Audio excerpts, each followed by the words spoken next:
दोस्तों, कितना भी अच्छा कोई फंड मैनेजर हो, किसी भी फंड मैनेजर का या किसी भी अच्छे एमसी के फंड का कोई अच्छा सुपरस्टार 5 स्टार फंड भी कभी भी हर समय अच्छा नहीं करता।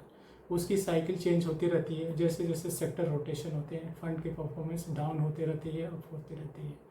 तो इसलिए अगर आप बार बार फंड को चेंज करेंगे या टॉप फंड परफॉर्मर को पकड़ने की कोशिश करेंगे, तो इससे क्या होगा कि अगर फंड की साइकिल चेंज होगी तो आपका जो फंड पहले अंडर परफॉर्म कर रहा था बाद में परफॉर्म करने लगा, आप उस परफॉर्मेंस को कैच नहीं कर पाएंगे। आपका पोर्टफोलियो डाउन रहेगा और हमेशा डाउन रहेगा।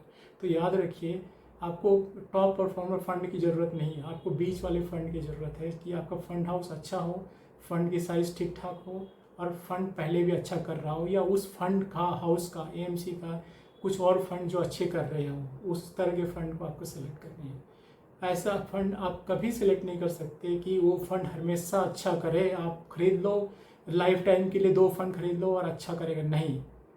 आप इस बात पर मत जाइए। मैं तो इस बात को एग्री नहीं करता कि आप केवल 3 या 4 फंड खरीदें। मैं तो सोचता हूँ आपको 7 या 8 फंड खरीदना चाहिए। इसका फंडा ये है कि आप 7-8 फंड खरीद लो बिगनिंग में, धीरे धीरे करके बैलेंस टाइप के, मतलब मिक्स टाइप के कैटेगरी के, और उसमें से जो अच्छा नहीं करे 6-7 महीना या 1 साल या 1.5 साल के बाद, उसमें से जो अंडर परफॉर्मर है उसको निकाल दो। तभी भी आपके पास 4 या 5 या 6 फंड बच जाएंगे। उसमें से अच्छा लगे फंड तो आपको जैसे कि 4 या 5 साल में चेंज करते रहना। लेकिन याद रहे, अगर फंड पहले अच्छा कर चुका है उसको और अभी थोड़ा दिन के लिए नहीं कर रहा है तो आप उसे मत निकालो। अगर चेंज करोगे you will never be able to get its performance when time comes, cycle rotation comes. जैसे कि अब मार्केट डाउन हुआ है, अप जाएगा तो हो सकता है सेक्टर रोटेशन हो, फंड पहले कुछ अच्छा करने लगे। कभी कभी वो दोस्तों ये होता है कि कुछ लोग बैंकिंग पर ओवरवेट होते हैं या कुछ और सेक्टर में ओवरवेट होते हैं या अंडरवेट होते हैं। तो हो सकता है कि उसी कैटेगरी में कुछ फंड मैनेजर के फंड अच्छा कर रहे हैं, कुछ बुरा कर रहे हैं। क्योंकि जैसे कि अगर बैंकिंग अच्छा नहीं किया और उसने ओवरवेट है तो आपका फंड हो सकता है अंडर परफॉर्म करे, और किसी ने बैंकिंग में कम स्टॉक लिए हुए तो उसका अच्छा परफॉर्मेंस हो। इस तरह के साइकिल के वेटेज के ऊपर डिपेंड भी कर सकता है।